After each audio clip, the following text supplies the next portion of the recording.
in order. We're just going to look at, first of all, to read it together, I'll read it in English. This is the Alanism that we're saying every day throughout Chanukah.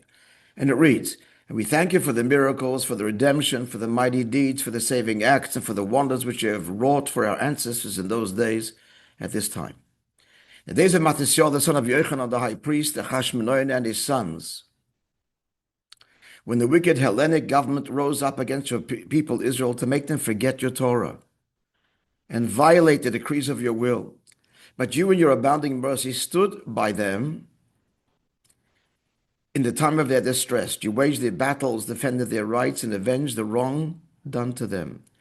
You delivered the mighty into the hands of the weak, the many into the hands of the few, the impure into the hands of the pure, the wicked into the hands of the righteous, the wanton sinners into the hands of those who occupy themselves with your Torah. Let's stop right here. First of all, a commentary. People assume, and it's always been assumed, that who are the impure here and who are the wicked? The Greeks. And you, God, handed them over into the hand of the pure, the righteous, the ones who occupy themselves with the Torah. That's the Jews, but that's not true. This is not referring to the Greeks at all, because a non-Jew halachically is not impure, and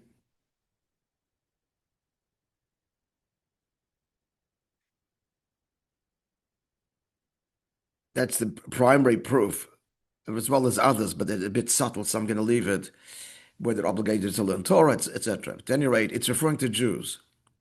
The big miracle of Chanukah is that the vast majority of Jews went along with the Greeks. They couldn't see the problem. It's the greatest thing since sliced bread. All they want to do is modernize Judaism, bring us into the new age, to the new world, and that's it. And they thought it was wonderful. Most Jews had Hellenized, become Hellenic. I just saw a beautiful text was sent to me. Somebody says, before October 7, I was a Hellenistic Jew. And so the many into the hands of the few, that's Jews, pure and impure, wicked, and the ones that study Torah. And it was a handful. It was one family, friends. It was Mattisyahu and his five sons. That's it. And they rally and cry, Mil Hashem Elai.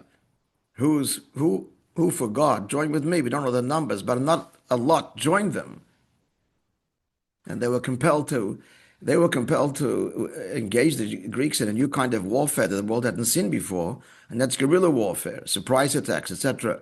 They couldn't face off as they used to do in fields at designated times and places, and then kill each other till one surrenders or the last, or they had to do this as they did. But still, they were fighting against, you have to read the numbers, how many trained war elephants, the Greeks said. I've got the number. In those days, a war elephant was much more potent than any super tank today. So that was a big miracle, at any rate, that this handful and then defeated the Greeks. But the main description here is Jew within Jew. Now let's keep on going.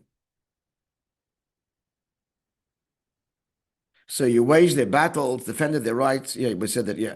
You made a great and holy name for yourself and your world, and you effected a great deliverance, a great redemption for your people Israel to this very day.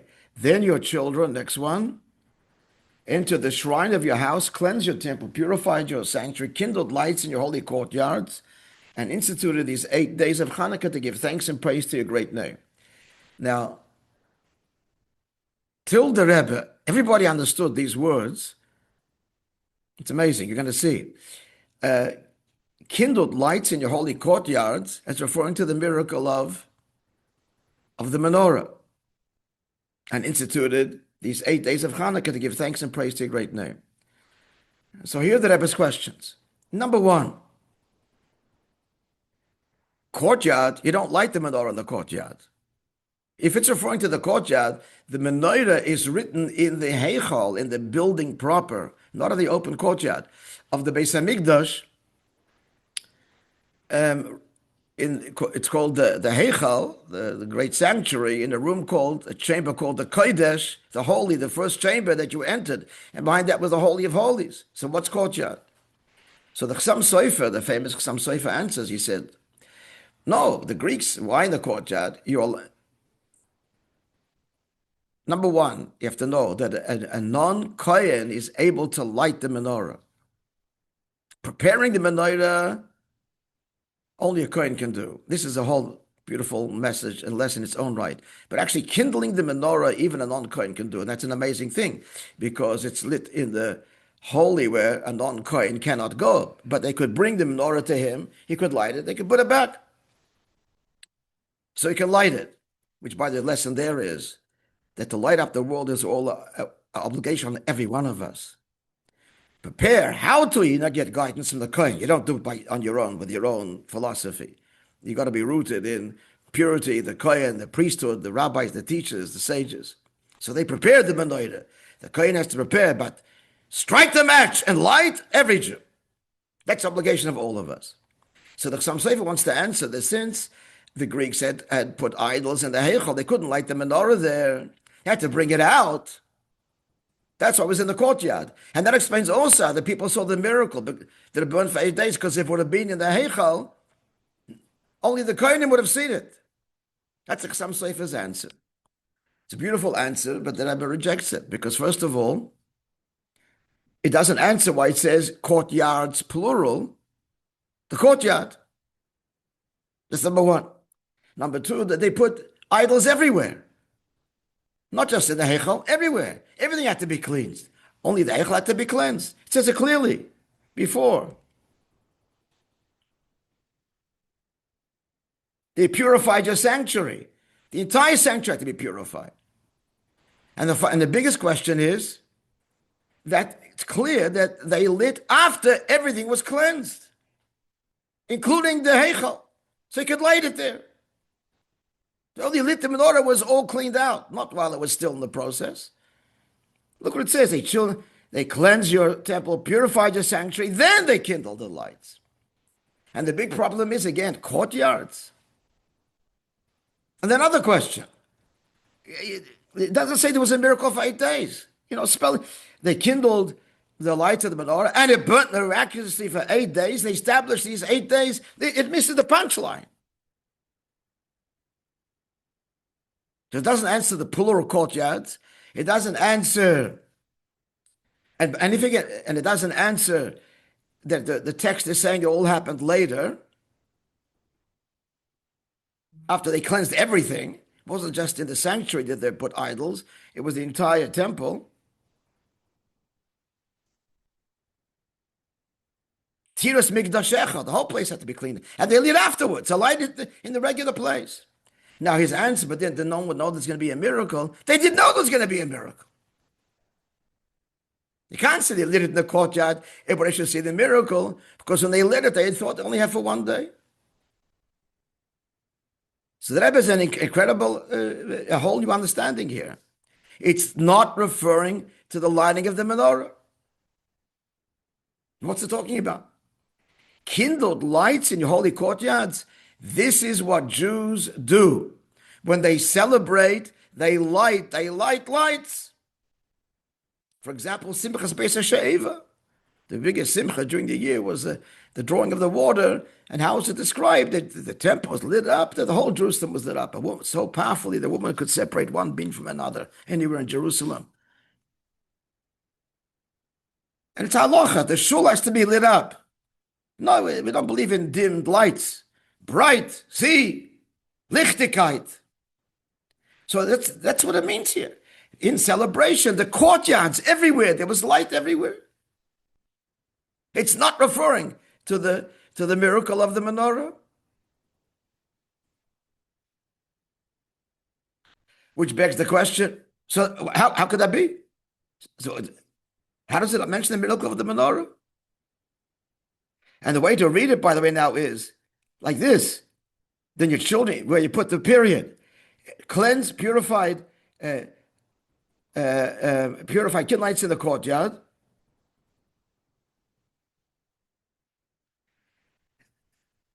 No, the kindled is period afterwards sanctuary.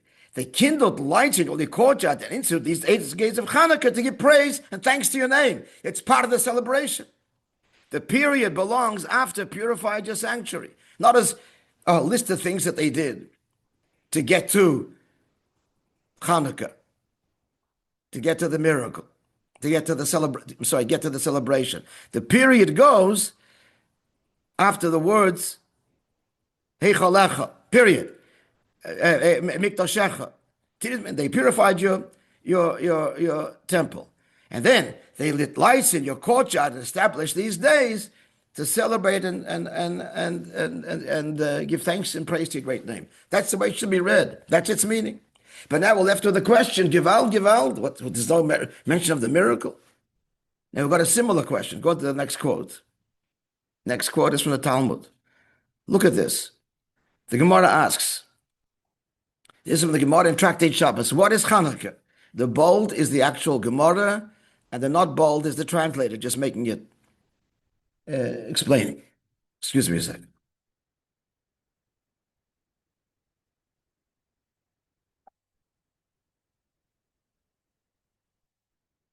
The Gemara asks, what is Chanukah?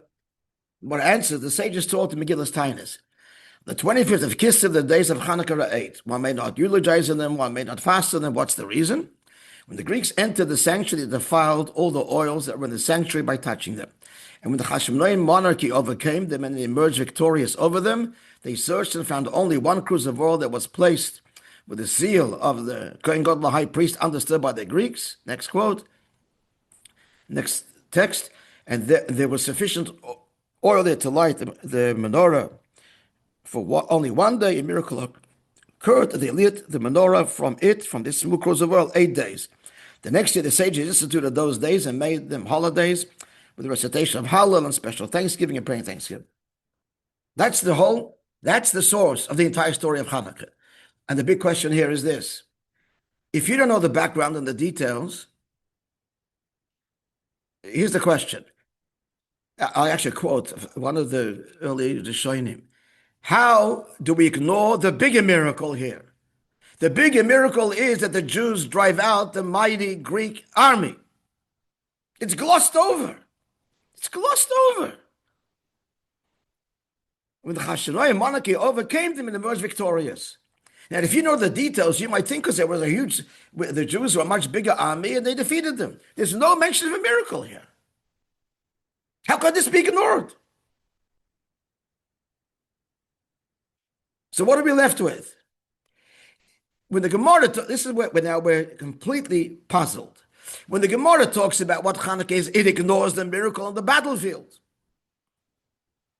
And overcoming the Greeks, the many, the few, in the end it was against the Greeks too. And in the prayer, Nissim, it ignores the miracle of the oil. All it talks is about cleansing and overpowering them and driving out the Greeks. So when we daven, listen to the question. When we daven, we say Allah Nissim and Shmoneser and benching, etc. There's no mention of the miracle of the oil. They lit lights in your courtyard. That's not the menorah. That's a celebratory thing, part of the celebration. What does it talk about in Allah Nissim? The miracles in the battlefield. They drove them out. So no oil, no miracle of the menorah. The Gemara, when it talks about what's Chanukah, it talks only about the miracle of the menorah. It just passes over, glosses over it without any detail, not emphasizing it at all. The victory of the Hashmonaim, the Maccabees driving them out, and zeroes in only on the oil. You hear the question? Question's clear.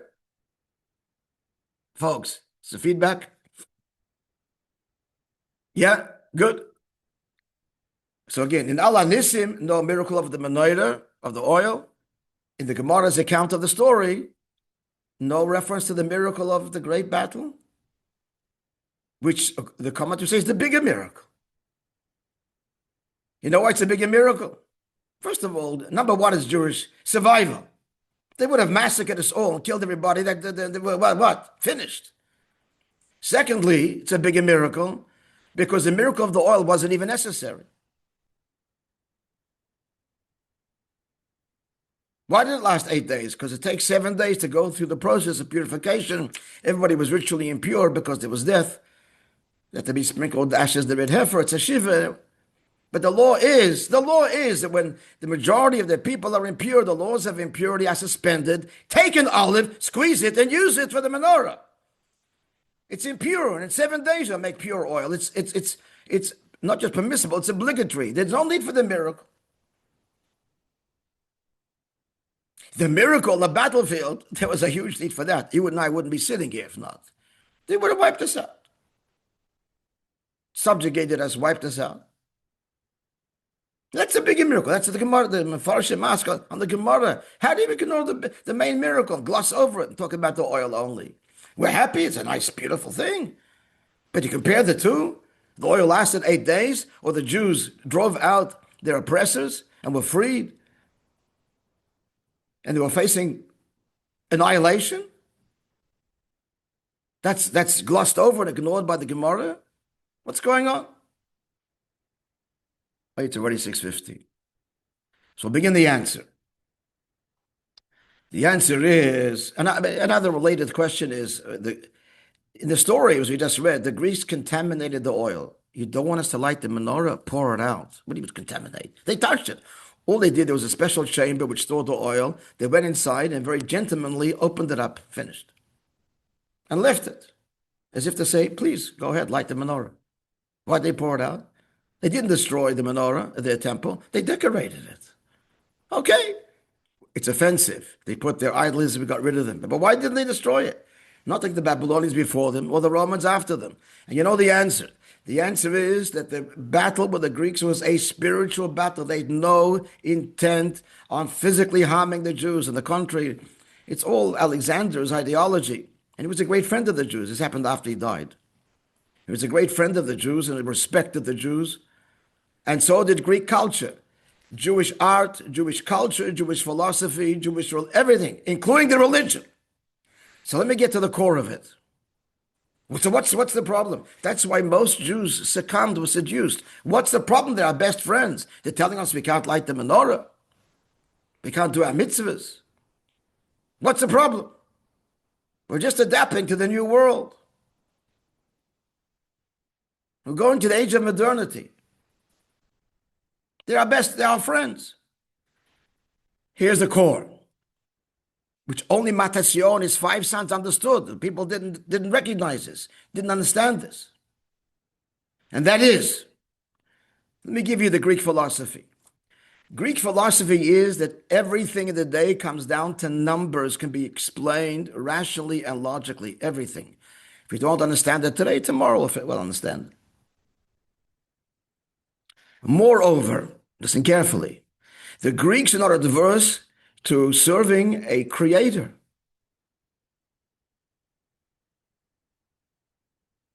You look at the world, the universe, and you see it's all integrated. Everything is there must be a singular, intelligent designer that designed this. Unlike the pagans before them, where there's competing gods, they're all competing and fighting over control. Fire and water they saw at odds, and night and day, etc.